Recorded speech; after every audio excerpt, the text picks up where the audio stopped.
All right, so I have to give you a little bit of credit for this. Yeah, we can overdub it later. Just I haven't had any crazy stories about. Oh wait, no, I do. I got robbed at gunpoint, mugged. Checking for me, but I ain't checking for them. No. It's sleazy real estate, guys. But you.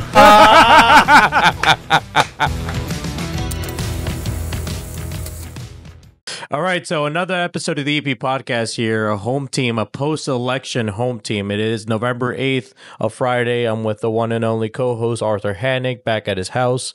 Arthur, how is it going? Well, it's been an interesting week. P.55 episodes. I typically get, I'm good. How are you? Now I get it's been an interesting week. Look, man, a lot of people are the hard thing about this podcast, along with production and making sure that we keep a constant schedule, is making sure that we maintain good customer service, that it being replying to customer feedback, and of that such. And that's one of the areas that is really challenging right now because, we post so much. I mean, in the past 4 weeks, we posted over 40 unique pieces of content in the past 4 weeks. And that leads to a lot of opinions, a lot of polling, and a lot of comments and feedback. And so to the viewers who have been giving us feedback on Instagram, YouTube, or X, we highly appreciate it. First and foremost, we respect wherever you stand on the political realm. And I applaud all of you for giving your voice, because that's one of the things that all this politics has sparked, is a lot of anxiety and, being nervous into voicing what you want to say or think you want to say in fears of getting canceled or whatever it may be.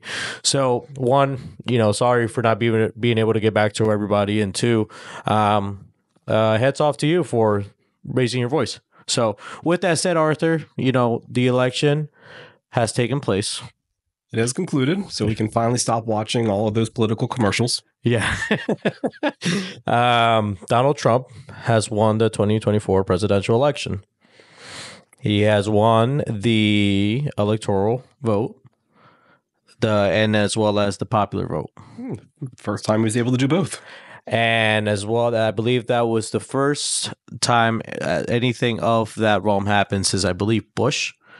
Was it Bush? I think that it was when no, was it Bush that was a Republican, the last one?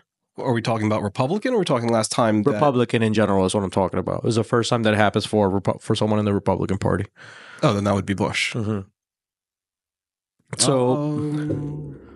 So big win. And if, by the way, if anything that we say on this podcast is, not accurate and correct, guys, please feel free to engage. So he wins, I think it wasn't decided until late 2 a.m, if not closer to 3 a.m, where they finally, gave it they checked it off and said, he gets a 270 and projected the win. At 2 a.m, they announced that he's projected to win. Yeah. And then he came out and gave his speech. Yeah. He came out and gave his speech, and, that was only 3 days ago. And the world has been reacting like crazy. But let's dive into the specifics of that a little bit. Before we do that, like, comment, share, subscribe, turn on that notification bell for more episodes to come. Give us a feedback. Give us more feedback. We'd love to hear it. It makes us think. It keeps us going. And if you haven't, please check out our merchandise on our website, linked in all of our platforms. It supports what we're doing, and it allows us to continue doing what we're doing at, every level possible. So let's do it. So yes, Trump wins the election. Now, the word that I've been seeing getting tossed around a lot that I had to do some research on was, he won by a landslide victory.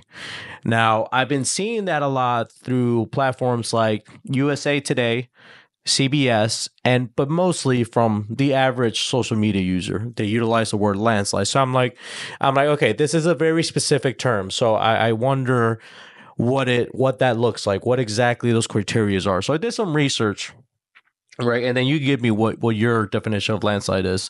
So what I found is that it's often considered to occur when a candidate wins a significantly higher number of electoral votes compared to their opponent.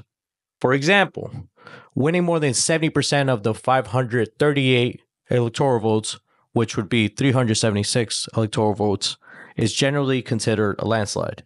Now, examples of that in history have been things like Ronald Reagan in the 1984 re-election, where he won 525 electoral votes to Walter Mondale's 13. And then another one is Richard Nixon in 1972's victory with 520 electoral votes. Now, that's clearly not been the case in this election in terms of the electoral vote, but in terms of the popular vote, it's typically defined by a candidate winning with a margin of 10% points or more over their opponent. So, but looking back in history, because that's all we can really do, right? And Lyndon B. Johnson, won the 1964 election with 61% of the popular vote, a margin over 22% against Barry Goldwater. So that's what history it takes. So just based on that alone, you're able to tell, it wasn't a landslide win. It was not. Based on that definition, it was not a landslide win. But as we know, the media likes to stir the pot and use words that grabs people's attention, and landslide would be one of them. Yeah. And so, and essentially, conclusion, he received over 73 million. She received, as of right now, they still, I think there's two battleground states that are still being fully counted. It still takes some time to finish counting. Yeah. So that's still happening. So he has 73 million, over 73 million at this point, and she has over 69 million. Great number. It's giving him a lead of approximately 4.28 million, which translates about 3% in popular vote. And, given that historically it's been a 10%, margin to consider a landslide, by those measures, it's not considered a landslide. So, people, they like to use buzzwords in the media and all that stuff in social media, so I think we could say that it was not a landslide. Right, I would agree with that, and it's not just those 7 states where the votes are being tallied. There's still other states that it takes a while. As we know, Oregon, they only do mail-in ballot, so they never have the official results until usually a week later. Remind me what that is again. Remind you what is? Why they only do mail-in ballots? Because of the population density or lack thereof. Just for a point of reference, Oregon is 40 times the size of Delaware and only 4 times the population. Okay, so let's see that. Delaware population is roughly 1 million. Yeah, 1 million is a good number, whereas Oregon is 4. Right. But it's substantially bigger in size. It's 40 times the size of Delaware. Which means there's a bigger range, in between people, which makes it harder for there to be polling places to have all the resources. Dense, so it's hard to be able to get people to gather and congregate to be able to vote in person, which had always been a struggle for them. And then they just eventually went to a mail-in ballot because most of the people were already doing mail-in ballot. Yeah.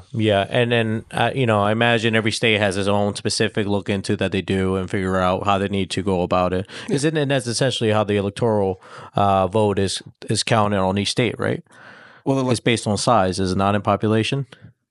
Well, the electoral vote is based on the amount of representation you have in Congress. So Delaware, being one of the smaller states, gets 2 senators.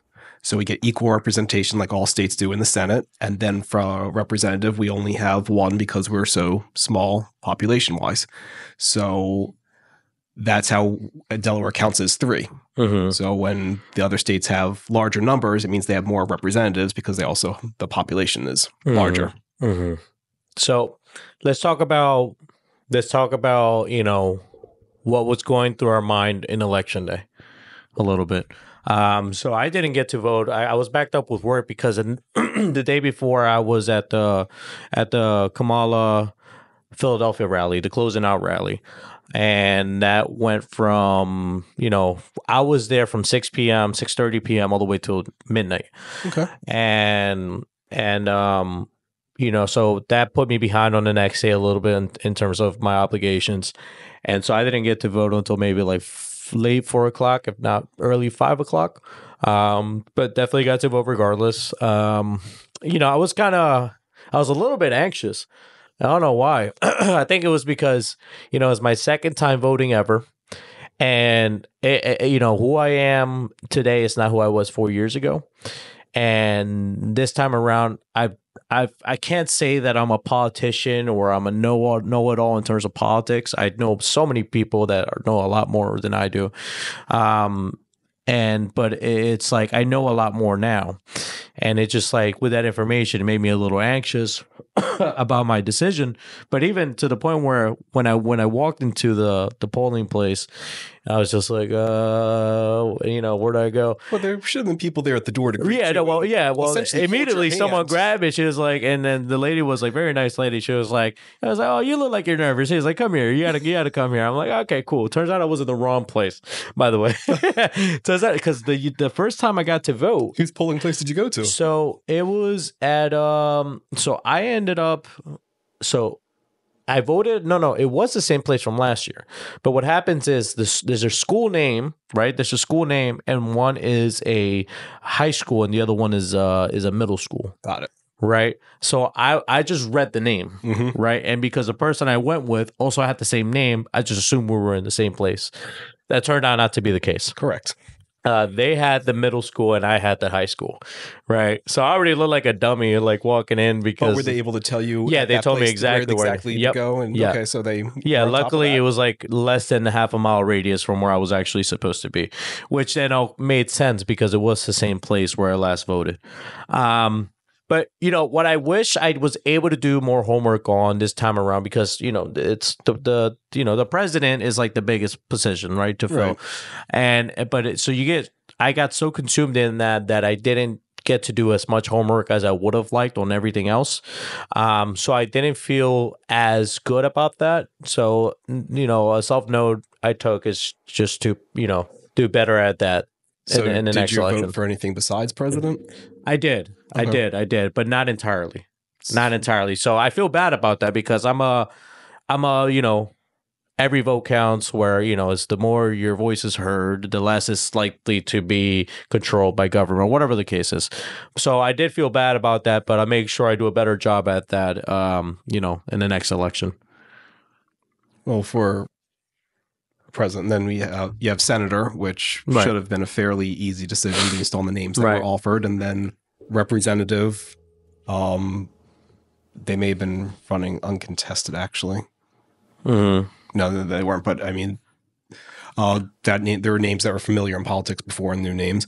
And then as you get down the ticket, I mean, a couple of people were running uncontested, so it should have been no brainer for who to Yeah. vote for. Yeah. I mean, obviously, But it's usually just when you get down to the bottom four, so that's where Yeah. it gets to be. You have to know a little bit about them. Mhm. I did some homework right before, and for governor, they both had websites, but one had a plan on his website, and the other didn't really have a plan. So it was kind You of know one who I was prepared blame? and one wasn't. I blame their marketing team for that, if they have a marketing team, because you need to make it as easy as possible for voters to find out about you, exactly what it is, why you're coming, why you're placing your name, and to what you identify as a problem in the current office, and what your proposition to the solution is. That it should be in plain, black ink on white paper. It just makes it easier for it's. You know how impatient people are. They look for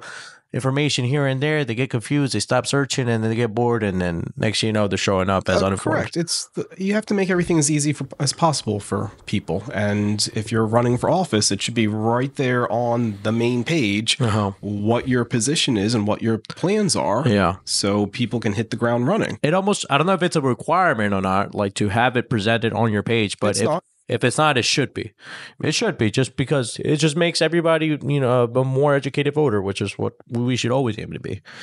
But yeah, so I just always wonder what if there'd be a better system to end all of the money they just pour on commercials and do something, responsible with that money, and just have everybody go to a website where you can compare and contrast the two people and not have to listen to all the political ads. yeah, I wonder because commercials are really, really expensive. They're really expensive and they're really misleading. That's up to the campaign, right? How they construct that. It's always, Right. it's it doesn't matter whether it's the campaign or one of the PACs. I feel like they're always misleading. Okay. And because what I was thinking is that they're really expensive from what I always hear. And two, you don't get the return on investment that you make on these commercials as maybe you would have years ago. At least I imagine, because, everybody's moving from TV to like digital. Well, everybody can't stand commercials anymore. It's gotten ridiculous that people don't watch TV specifically because of commercials. Like, I understand that. That's more of a target play for like a target audience, like the older generation. But even a good amount of the older generation is on like platforms now, like on social media platforms now, or which you could pay for ad space and spend significantly less to promote your stuff there, and you could target your audience a lot better on that. Whereas you just buy a TV spot, an ad spot, and then just hope that the right people are watching it at a certain time. I imagine. With the ads, you know what's being played, so you know what demographics are going to watch that, so you can figure that out. I mean, you can know who your target audience is and who you're going to hit on certain times. But it's just when you get into it, that literally a third of a television program is commercials. Mm-hmm. So 1/3 of what you're watching is going to be ads. Yeah. Does that really entice you to sit down and watch something if you know a third of your time is going to be wasted? I think people spend time watching ads the least ever it's been, because the newer way of consuming what's it called, entertainment or media, is through, obviously, like I said, digital, which you're able to skip ads on. So people get accustomed to that. So when they see like an ad pop up on the TV that you can't skip, they're like, here we go again, or they'll just go on their phone, or they'll get distracted and miss the message entirely. Correct. So it just doesn't seem. I think the next election is going to be a big shift in terms of how candidates get out their message. I think we're going to see a big shift. But that's my take on that. So you voted. My voting experience was nevertheless great, because I think it's still a luxury to be able to get to vote. So I was glad to partake in that, and I hope everybody else did too. And if not, just do what you can to be able to the next time around. So. Yeah. So, and then I also mentioned how I ended up going to the final Kamala rally in Philadelphia, over by the Rocky Steps. Yes. But you also went to a Trump rally.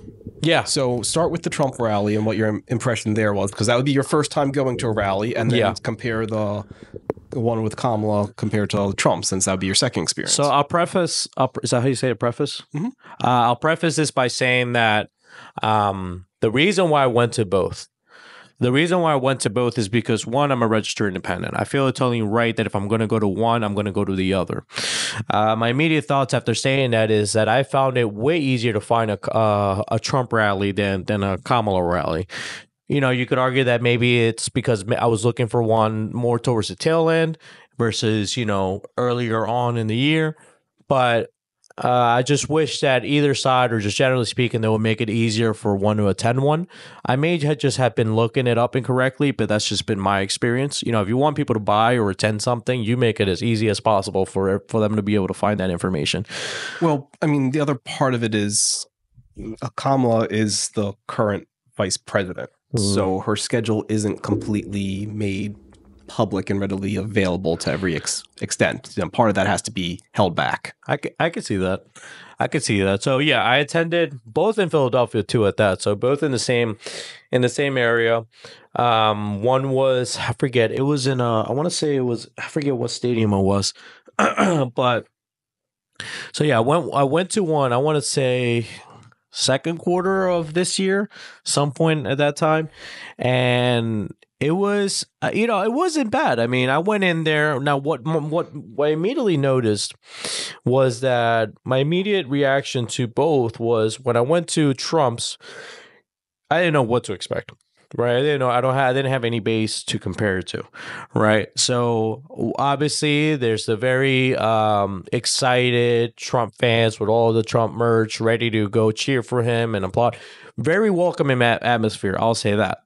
I will also say it was very welcoming on both, right? I also wasn't wearing any merch indicating favorite either party. I was wearing a pretty cool, if you ask me, merchandise called the EP podcast merchandise, the patriotic collection, which you can shop now in all of our platforms. So like unlike politicians, we make very clear on where you can find our stuff. If you look below on the link of this YouTube video, you'll find it there. If you're on Instagram, go on our profile, click the first link you find, and you'll be able to find it there. And if you're on X, click on that link too, and you'll be able to find it there. We're very clear and straight to the point.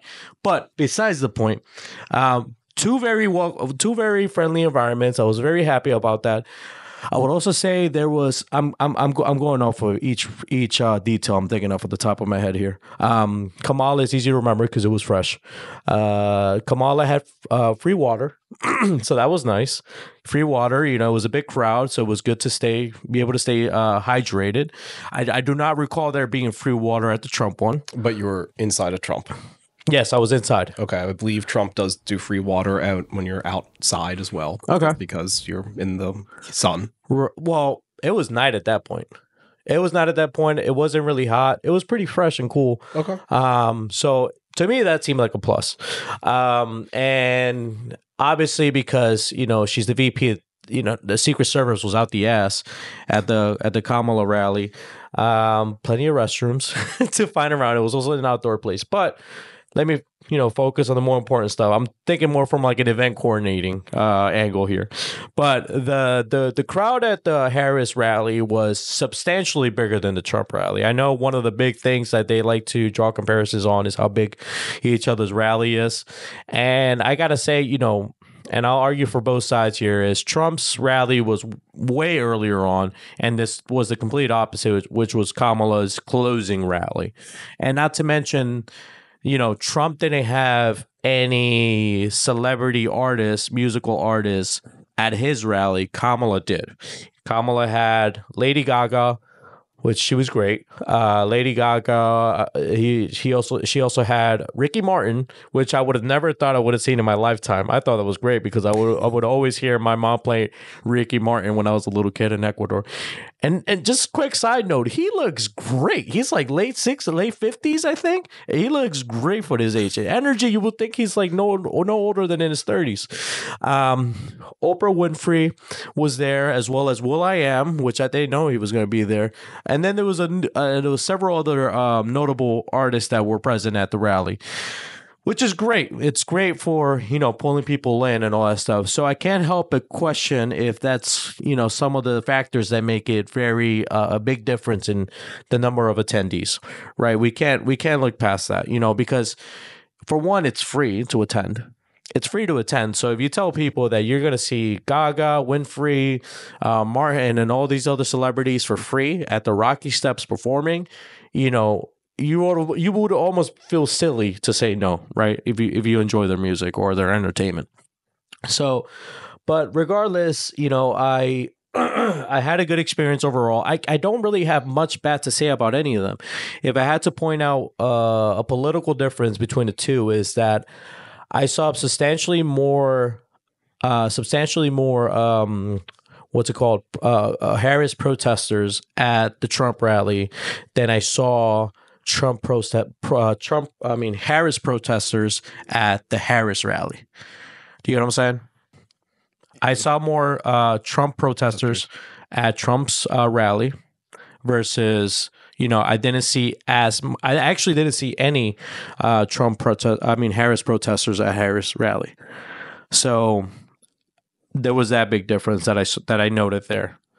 So, and even if I had to talk about feeling more safer, I would have to, just on that alone, I have to say that while yes, there's more protesters at a Trump rally than at a Harris rally, Harris also has a substantially amount greater of security because she's the vice president. And now I didn't see any Trump protesters, but I did see a lot of Palestine protesters. And their whole thing is that they're funding the war. So they showed up, and that's their view, that they're funding the war, and they're going to go out there and do their, protesting. But other than that, I didn't really see any Trump protesters at all. But I mean, those are the main things. I mean, in terms of presentation wise, From the candidates themselves, I was very disappointed in the Harris rally, and the reason why I say that is because, and I can't say I was paying attention entirely at a Trump rally, right? Because if it's too short, you have attention, but you got to make sure you deliver in that short amount of time. You know, if your presentation is too long, you know, the challenge is keeping the crowd engaged, right? And I gotta say, in Trump's rally, it was substantially longer. I want to say at least an hour for his presentation, whereas Kamala's rally, I want to say it was about 20 minutes. Now, from event coordinating perspective, and also any future candidates, I suggest that, because what Kamala did was she was at Pittsburgh. I think she started at Pittsburgh, or at least prior to Philadelphia, she was at Pittsburgh, and then from Pittsburgh, which was around 7 o'clock, I want to say 7 o'clock. They also showed walls at a different location, maybe Michigan. I forget what it was. Maybe Michigan. Wisconsin, wasn't he? He was in Wisconsin. Was it Wisconsin? So they were streaming all of that. What was happening? It felt like a virtual. Because you would see Walls talking and any other political figure talking, as well as celebrities performing. So it felt like a virtual rally more than anything at the Philadelphia rally, and the disappointing part of that was that Kamala, what she said at Pittsburgh, word for word, she said at Philadelphia. That was a mistake. She should have had two different speeches. If you were going to show the first speech at the second rally, then you need to have a different speech at the second rally. Yeah, and which, you know, one, just from a speaking in public perspective, you know, it's hard to remember speeches word for word. So I'll give credit where credit is due. But yes, it is teleprompters. Huh? No, she didn't have teleprompters. I'll give her credit on that too. I wasn't able to see teleprompters at Trump's rally, but she did have. So people that went to the rally and then performed or spoke at the rally, up until I want to say Shapiro, until Shapiro came on, I didn't see any more teleprompter work other than from the DJ, which that's a whole nother discussion himself, the DJ DJ Cassidy. Kamala didn't have a prompt, a teleprompter, and because they had teleprompters when in Wisconsin for Walls. Yeah, so I was literally right up front. I managed, some guy randomly came up to us and gave us wristbands so we could be as close as possible, and Jack could tell you once he's here. And that was a specific thing I was looking at, right? I didn't see any teleprompter at all for Kamala, and it was one teleprompter. And I didn't see her looking down at notes either. So, you know, credit for her for having memorized that well. But you got to be careful with that at the same time, because that's when people, you know, give you a hard time and compile all your speeches and then just call you a robot, things like a robot. So you don't want to give people that kind of edge. So yes, disappointing, because, you know, I got there at 6:30, and then yes, I got to see people, but I was there for Kamala. Mm-hmm. I was there for Kamala, and I waited. She didn't come on till like 11-ish. So I waited almost 6 hours to watch her do so it was like 5 to 6 hours for her to see a speech, for her to see her do a speech that I already saw. Right. So disappointing in that aspect, but they make it up with the other things. But that's when I go into the point of, these are political rallies. These aren't virtual music festivals. These aren't music festivals. It's great that you're trying to appeal to the crowd, but people need to hear what you're about and what you're for and what you're gonna do. And I didn't get to see that much because we were focused on everything else. So from a rally perspective, I gotta get, on my two rallies alone, I gotta give it to Trump. From a political and just political angle, I gotta give it to Trump. Entertainment angle, I'll give it to Harris. But if I want entertainment, I'll just go to YouTube. And at Trump's rally, he said what he was going to do as president? So a majority of the campaign has been, you know, coming at each other. coming at each other's performance or whatever the case is. But yes, he did go into that a little bit. He went over the border, what he would like to do with it, the economy, how he would like to bring prices down for the everyday people, et cetera, just like she does too. She briefly went into that, but both don't go into it because we're just giving you headline news and not telling you what could be how they're going to do it. Because yes, I would like to do something about the border. Okay, well, what would you like to do about it? That goes fix the economy. What are you going to do to fix the economy? And like I said, again, the challenge is keeping the viewer's attention, right? So I may have missed some specific details. At the same time, it's just hard to do that because you and I also have a different angle because we're both you are certainly very detail oriented. I try to be very detail oriented. So we don't get sold on just headlines, right? We get intrigued by headlines, but intrigued to find out more. And then when we find out, when we go through the door and find out there's no further details, it's like, all right, are you just trying to grab headlines or do you actually want to make some impact here? And obviously there's people on both political sides of the realm that, will argue for either one. So was my experience as a first-time attender to rallies. And by the way, thank you for everybody that went with me and did those long lines and stood for those long period of times and just having a good time overall. I mean, as an independent voter, I think that's one of my buddies on the right said that the independent voter should be an independent thinker, right? One that won't bend. All voters should be an independent thinker. Right, but I would argue that you don't really see much of that on either side today. I mean, obviously, you've been in this country longer than I have, but you've been an adult longer than I have. From my perspective, I feel like it's just we either Dems or die or Republicans and die, and I see that on both sides. Not entirely, I can't say 100% for both, but I do see that, and I like being in the middle because it's for one, some people will say, "Oh, you're just undecisive." Sure, but also at the same time, I want to make it very clear that I'm not about parties. I'm about policies. But there were a lot of Republicans that came out and said that they're Republicans for Kamala, that they were Republicans that were going Democrat. So I mean, that's and some people would argue that thinking, and some people, and what I've also heard in this entire time is that the Democratic Party of many years ago is what the Republican Party is today.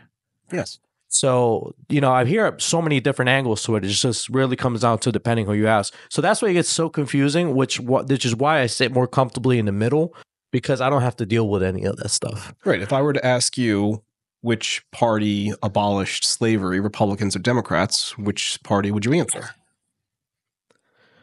I feel like I knew this. Wasn't it Republicans? It was Republicans that did it, but what party would you think would have done it? Democrats. Based on what Democrat Party it represents today. And today, yep. But that's not how it was back then. It was the Republican Party that abolished slavery. Yeah.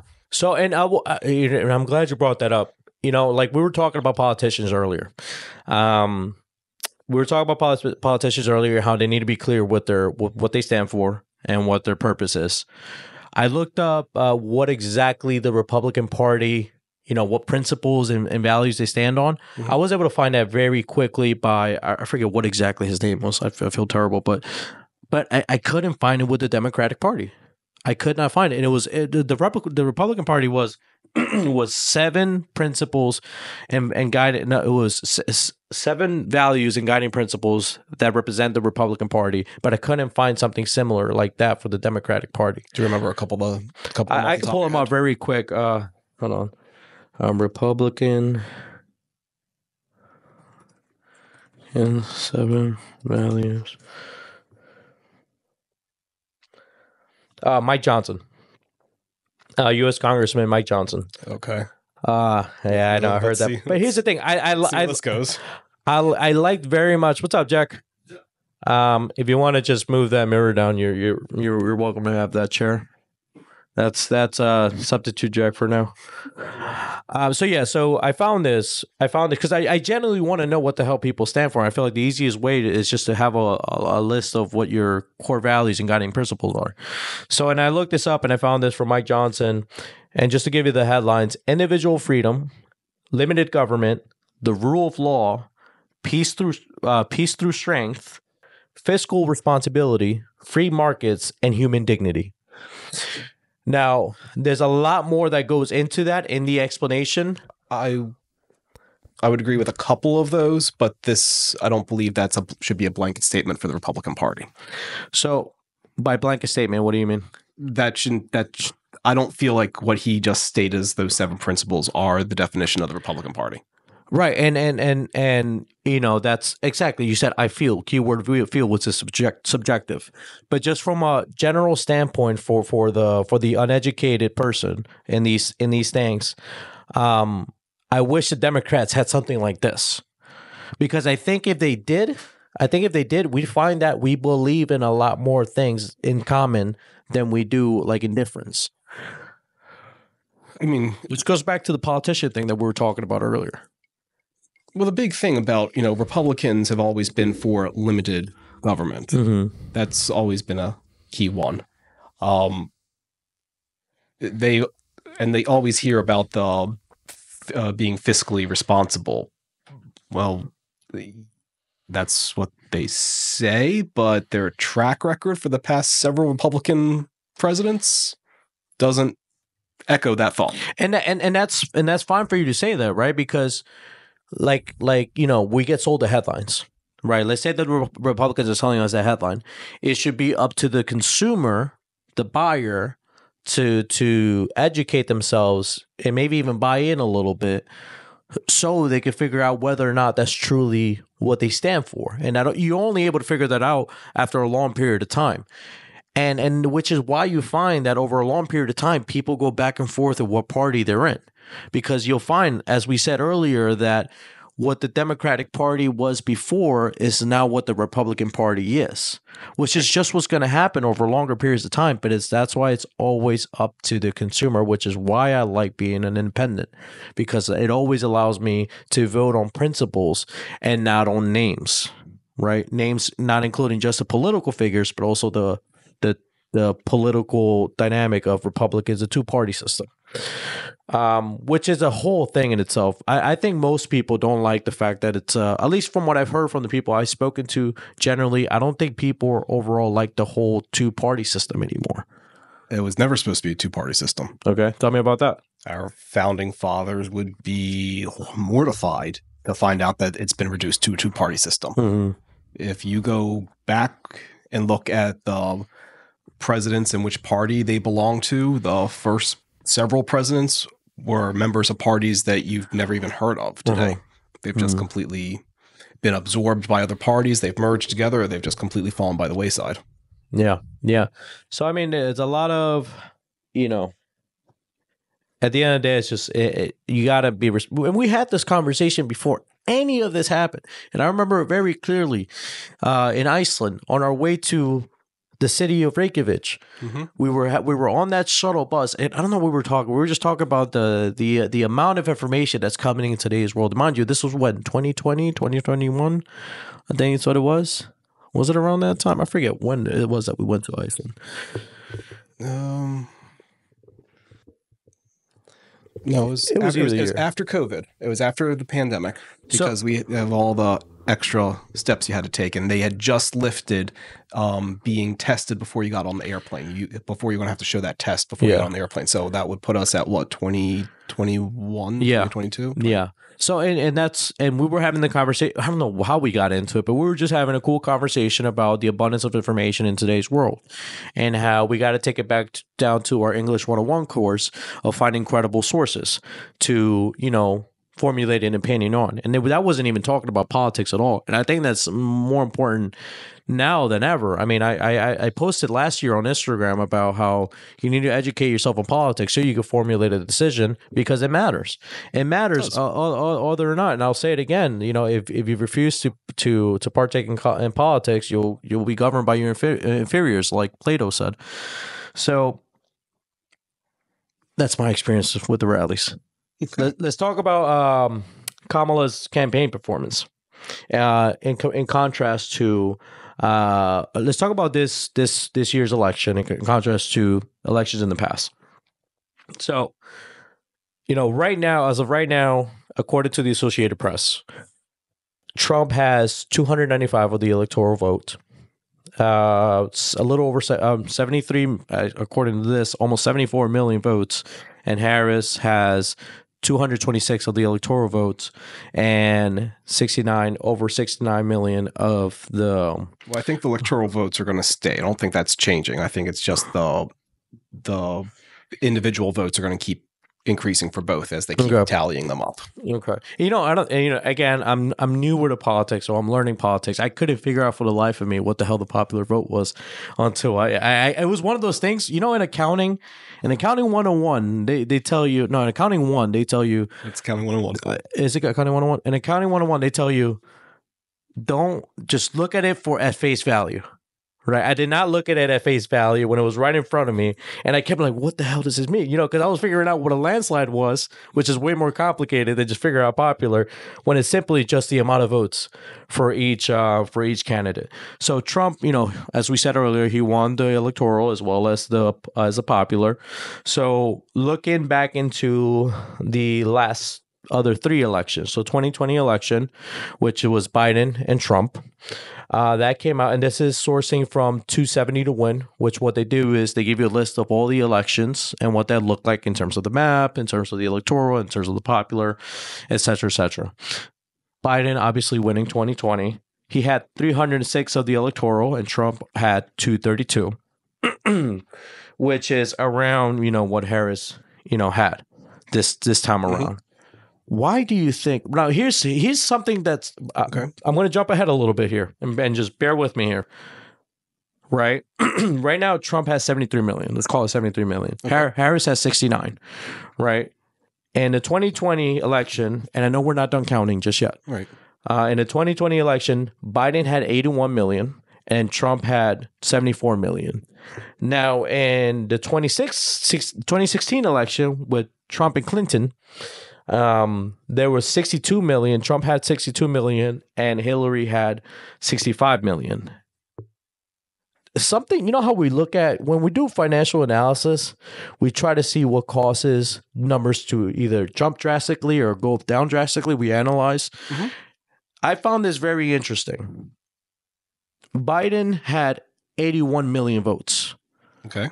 Where the time before the winner, Trump, in 2016 has 62, and the winner now, Trump again, has 73. Now, the only thing that I saw that might give some explanation is I think it was in 2016 the yellow is what? I forget what is it. I want to say, is that independent? Yellow? It's red or blue? No, I know it's red or blue, but yellow is independent. Yeah, yellow is independent. It was, so which one was that again? 81 in 2016. So 2016, so libertarian. The only thing I think might explain that a little bit, why he had 81. Most years you see like 60 something, but all of a sudden you see an 81 jump, was because Gary Johnson in the 2016 election as a libertarian had almost 5 million votes. Okay. So that's what I could see. But that's when I was going in the media today, I saw that people started raising. You have more variables than that, though. So I'm also seeing the Green Party and I'm also seeing the Independent Party. Yeah, but you're making some assumptions that you need to take out of there. Okay, so tell me what those are. First of all, you're presuming that the same number of people voted. Okay. So you have two issues there. Mm-hmm. One, if you look at a timeline, there are more people eligible to vote every 4 years, so the total number of people able to vote should be larger. Just because people are living longer and there's more people coming to the country. So our population keeps increasing each year. We haven't had a population decrease. If our population starts to decrease, then obviously that should affect the number of people eligible to vote and should lower that. So that's your first assumption. Your second assumption is that everybody voted and that the number of people registered to vote stayed the same. Okay. So, And the reason why I bring up that, and even the people that are registered to vote, Mhm. you'll get people that don't go out to right. vote. Just because they're registered to vote does not mean that they're going to vote. Mhm. And they've always said historically that on rainy days, the Republicans end up doing better than Democrats do. If it's the day that if it's raining on the day of the election, more Republicans will come out than Democrats, or more Democrats will be considering staying home instead of going out to vote. Mhm. So the weather plays an impact in this as well. Okay. I did hear something about the weather. It's just odd to me because, including this election, and, you can't draw a conclusion on this election just yet, because obviously they're not done counting. Right. But from 2024 all the way back to 2012, that's 4 elections in total. You typically see a floating of like 60 million, 60 plus, like 65 million. And then all of a sudden you see a jump to 81. And the reason why I bring that up, and I thought that was interesting, was something I saw people start conspiring, when you start noting these things, was that one of the big things that people talk about the last elections is about voter fraud, right? So people think, people start drawing the assumptions like, oh, wow, look at this landslide victory Trump had. And then we look back at our other numbers, and all of a sudden we see like this drastic jump, drastic difference of 7 million in 2020 versus now it's only 4. So it draws suspicion, right? It draws suspicion. So I just noting an observation is what I saw, and I could see why people would draw conspiracies to that. But as you said, there's a lot of variables that go into it. Right. So you mean you really need to start looking at how many people were eligible to vote and what percentage came out and voted, and put that into play as well. Yeah. And that's the bigger number to pay attention to, is were there elections where it was a higher percentage of eligible voters came out and voted versus not. And that. Yeah. Well, you would think, and because then when you say that, it makes me think about, where our population in the U.S. was in 2020 versus now. Like right here, I'm looking at the usafacts.org, and the population in 2020 was 331 million, right? Mm-hmm. But, it's never 100% of people voting. And in 2022, the count was 333 million. So we were up 2 million, over 2 million in that 2-year span. And, just based on this projection here that I'm showing you, you'll be able to see that, we continue to grow, which is a good thing, until it's not. But then you draw the question of fast forward into 2024, how many of those people that contributed to the growth of the population in the U.S. are legal, right? Because it's only legal citizens that are able to vote. But if you're not a citizen, are you tallied in the population, though?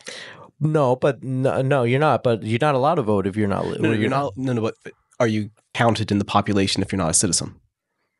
See, and so okay. So what I was getting with that was that it draws a lot more questions. That being one of them, right? So it's and that just simply doesn't happen with the average social media consumer, which is frustrating because all it takes is one captivating headline to just run with it. It happens with the mainstream. It happens with independent too.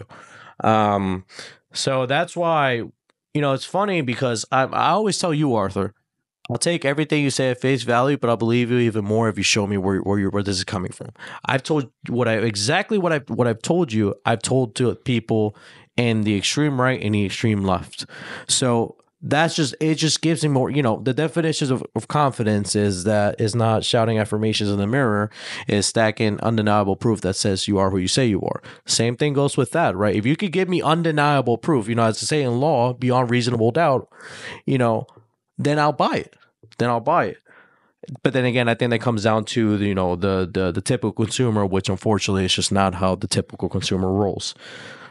But yeah, but what do you think about that, man? It's her predecessors, excluding who she worked with. Biden did very well. Even Obama did very well, but she just didn't cut it. What do you think she went wrong? I know last when we spoke was that she didn't speak her policies or what she was proposing clear enough. But now that we're on the other side and there's no speculation on who's going to win, what do you have now? She wasn't the right candidate from the beginning. This whole thing. I mean, I just saw something where Pelosi said that Biden should have stepped down sooner. Mm-hmm. All right. Well, I'm glad you reversed your position, Nancy, because you supported Biden when he said he was going to run again. Like you're coming out way too late now. Like it should have been a conversation prior to the election about putting somebody else in, or prior to the Biden coming out and running, to putting somebody else in. And that's not what the Democrats did. You let Biden go, and then, at the 10th hour, you're like, we don't want him to be the person anymore. So let's put somebody else in. Oh, wait, it's too late. The only other option we have is the current vice president.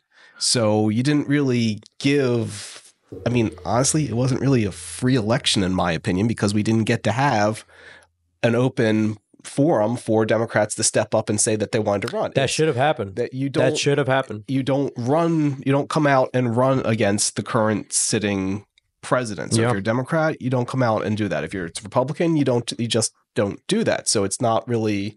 I think that the U.S. just found an opportunity to grow in how they go about things, and a situation where such thing happens, where the president who's running again tries to run again has to step down, or is forced to step down. It's just having, let's hash it out. Like, would it be crazy to say? Yeah, it would be, because it would be on the spot decision. But it would have to be forced, like a random, not, you couldn't call it a primary, because it's not a primary at that point. They have to make something to where all the previous leading ones that were running for primary are able to hash it out again, and then the people could, vote from there.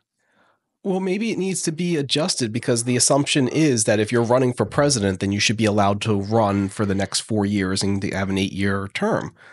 Maybe that assumption needs to go away, that just because you're the current sitting president doesn't mean that somebody can come up to go against you. But then the party's looking at it going, oh, that's going against the party being united, so that's not the right image that we want. Well, if that's the case, then, behind closed doors, you need to have the party leaders come to a conclusion about, does it make sense for you to run or not? And then once you let them run, you can't go, wait a minute, I want to change my mind. Yeah. That was too late. So all those Democrats that came out and demanded Biden step down, once that happened, you gave up the White House. Yeah. So frankly, I don't want to hear any of them complain about losing the White House, because you lost it for the Democrats because you spoke against them. We've had that conversation before in terms of family. When you're not with family, you don't talk crap on family. Nancy Pelosi coming out publicly and saying that is not a good look on the Democratic. It's not a good look on her, and it's definitely not a good look on the Democratic Party. Well, there's another one. I'm sorry, Nancy, but I think it might be time for you to step down. Dude, you're older than Biden, and now you're still in office. Honestly, all these baby boomers that are in politics, it's time to say goodbye. The youngest baby boomers turned 60 this year. Nancy's got to go, man. She's a better trader anyways. The oldest baby boomers are in their 80s. All right, so let's talk about the public's reaction. You mentioned Nancy. Since you were to talk about Nancy's reaction in the realm of politicians, Bernie Sanders also came out with a statement, literally the day after, critiquing the Democratic Party, saying how they've abandoned the working class, and there's no surprise why the Democrats, who were like Democrats, didn't go with Democrats, is because he felt like they have abandoned them. Yep. And he can come out and say that because he's an independent. So he mentions that initially it was the white working class that felt neglected by Democrats, but now Latino and Black workers also are feeling abandoned.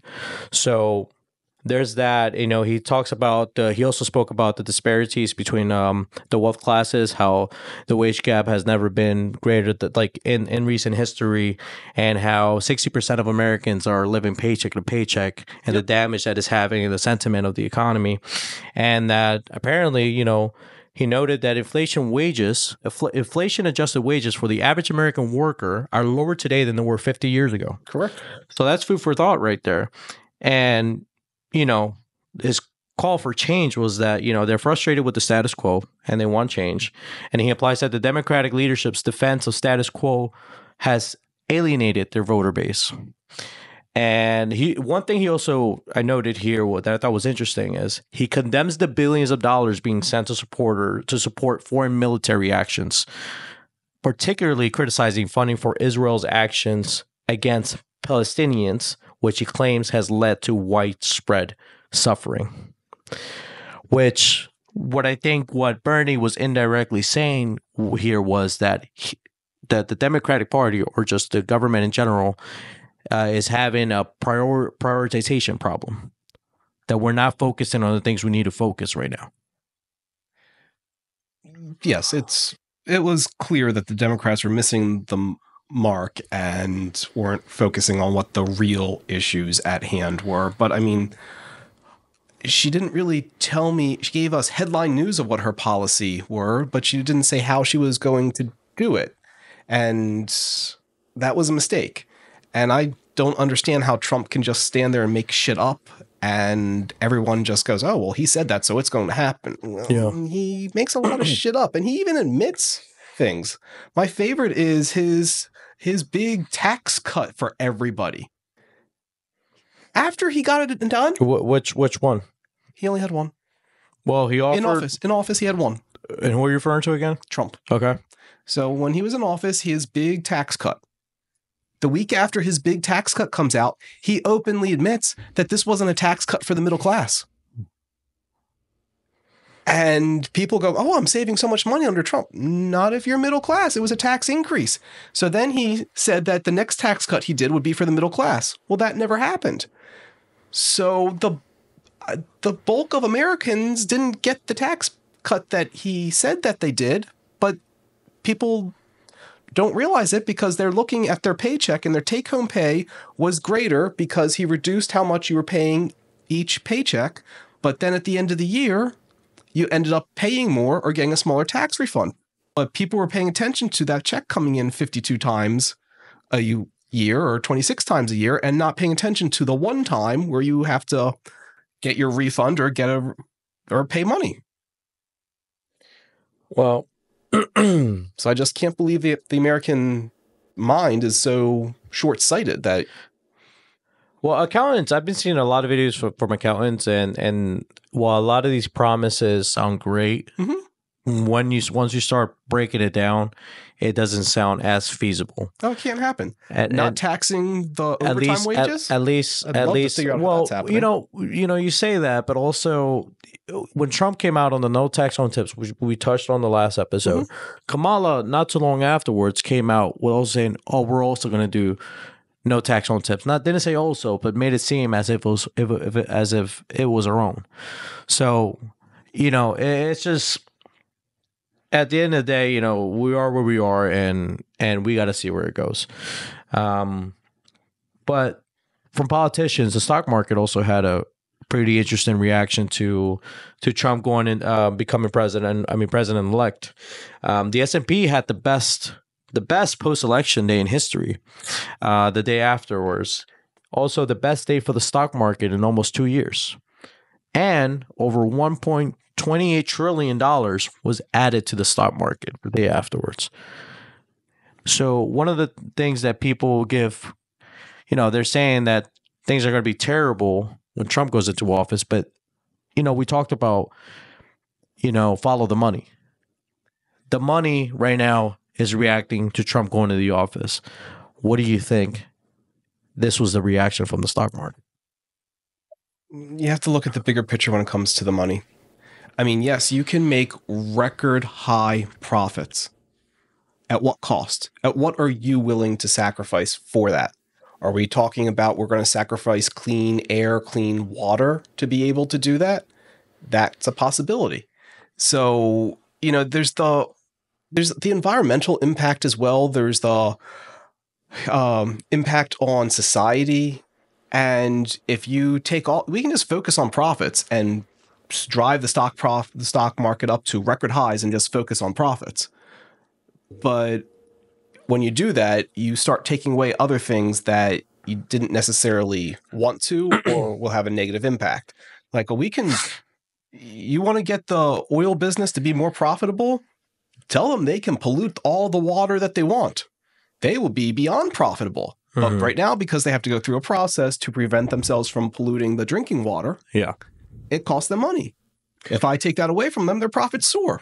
Yeah. So just because we're a little bit short on time here, I'm going to pick up the pace a little bit. CEOs were excited about Trump going into the office, or the overall sentiment was pretty good from like well-known names like Apple, Amazon, Meta, and other companies like OpenAI, Microsoft, Google. Just wishing him well and, congratulate him on a huge comeback. And also world leaders had an overall good sentiment on Trump winning a respectful sentiment, at least, of Trump winning the election. But something that was interesting was the spokeswoman of Iran said the election of the U.S. president is not relevant to us. Understandable. But also Iran's supreme leader did not make a statement. It's chosen to not make a statement at all, if not yet, at least. Well, worldwide, everyone's going to say congratulations to whoever the president was. It doesn't matter who won. But what the question is what are they saying behind closed doors in the countries that are part of the United Nations and so on about what are they concerned about? Because last time Trump proved that when the American gives their word on something, it's only as long as that president's in place. And when there's a different president, whatever the previous president said, doesn't hold water. Well, I think it's interesting that a lot of the world leaders that spoke crap about Trump now are coming out and graciously congratulating him, which seems a little two-sided in my point of view. But that's politics, it's man. Just that's like politics. A sports game where the losing team goes out and that's what I'm saying. It's politics. It's politics at that point. All right, and as we know, the Federal Reserve cut interest rates once again. This time, not by half a point, but a quarter point. So, I believe it brought it down from, let's see, so bringing the benchmark rate to a range of 4.5%, if not 4.75%. Okay. So that's where we're at now. Now, there was something interesting too that I found while reading into this. Well, Jerome confirmed that just because Trump's in office, he's not going to step down, whether or not Trump tells him to. He doesn't have to listen to that. So he said he's going to stay there. Or at least that's what his reaction was after someone asked him. So there was that. And what I thought was also interesting about that was that despite the rate cut, long-term bond yields rose, pushing mortgage rates higher. Which at least to the average person, you would think the opposite.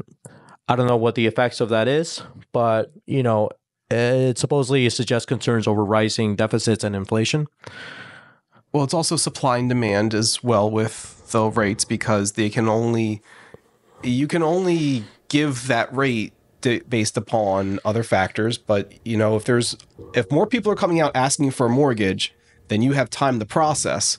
Then the way to weed this out is supply and demand. You raise the price up, and to be able to get back to handling the flow. Yeah. So just because, like before, when rates got down so low, just because they were under 3%, people were actually giving rates close to 4%. And they're like, it's supply and demand. We're way too busy. So we have to raise the prices to try to catch up. Yeah. So why would we not try to make a little extra money because we're able to? So that's part of it. Something I want to dive into in a future home team is that people's definition of the American dream has changed. People don't feel like they'll be able to buy a home for a long time, if not ever in their lifetime, which is very concerning. Very, very concerning. But, the Fed doesn't know whether or not they're going to cut or raise interest down the road, but they have another meeting in December, so we'll know then. But that's with the Fed. And Arthur, I'll give you the mic because I know you had some things. Can you quickly run through what you wanted to say, just because I want to close it out and very briefly here. So Notre Dame's bells rang for the first time since 2019. So not the football team, the cathedral in France. Yeah. They had that fire during the renovations that caused Oh, yes. massive devastation to the church. So the bells were just ringing in a test, so it's not there yet, but renovations are scheduled to be completed next month, so that will be good news that they'll be able to have their Christmas service. That's great news. That's very happy news. I feel kind of bad now taking that away. But bringing it back to America, thank you for sharing that. What's been frustrating me recently is the public's reaction to Trump become in office, and not because it's Trump that won. I would have I'm pretty sure you would have seen it to some extent too, from the other side too, is that it's in, I don't know if the right word is havoc, but it's kind of what it feels like in social media. People are bashing like people, like friends and families that chose to go an opposite political way. Like, I can't wait for this person to say a thing about Trump or whatever the case so I can block him and remove him from my life. It's just so sabotaging. It's disgusting. It's ridiculous. And I get, the biggest one that I see going around is the abortion thing. How they say that Trump is trying to get rid of abortion entirely. I'm just going to give a quick 2 notes about that. I get he overturned Roe v. Wade. But he wants to leave it to the states, right? And my 2 cents on that is, 1, I hope you make the income to have the freedom or strive to have the income for you to have the freedom to choose where you want to live, 1.